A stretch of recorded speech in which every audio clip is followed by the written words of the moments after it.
ストラン空っぽのポケットをまっさぐって忘れた人からたどり着く。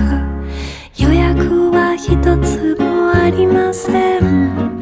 森の小さなレストラン、空席だらけのランチ時、小鳥がパタパタ笑ってる。